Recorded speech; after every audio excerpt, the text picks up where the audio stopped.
December 2024 இல் முக்கிய கிரகங்களின் நிலையை பற்றி பேசினால் ராகுவின் நிலை சாதகமாக உள்ளது.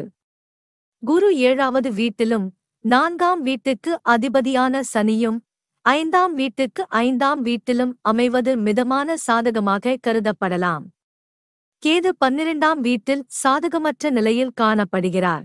உறவுகள் மற்றும் ஆற்றலின் கிரகமான செவ்வாய் இந்த மாதம் முதல் மற்றும் 6வது வீடுகளின் அதிபதியாக வக்ர நிலையில் இருப்பார்.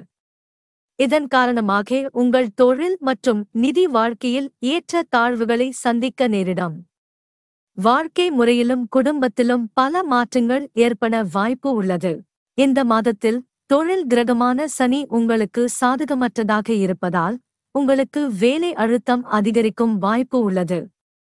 சனியின் நிலை உங்கள் தொழில் தொடர்பான உங்கள் பொறுமை மற்றும் புத்திசாலித்தனத்தை சோதிக்கலாம். 4ஆம் வீட்டில் உள்ள சனி உங்கள் வாழ்க்கையில் சுகமின்மையை ஏற்படுத்தும். இந்த நேரத்தில் நீங்கள் தன்னம்பிக்கை தொடர்பான தடைகளை எதிர்கொள்ள வேண்டியிருக்கும்.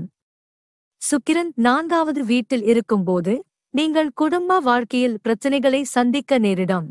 கேது 12ஆம் வீட்டில் அமைவதால் பொருள் நடவடிக்கைகளுக்கு பதிலாக ஆன்மீக விஷயங்களில் உங்கள் ஆர்வம் அதிகரிக்கும். பரிகாரம்: தினமும் 27 முறை ஓம் ஹனுமதே நமஹ சொல்லுங்கள்.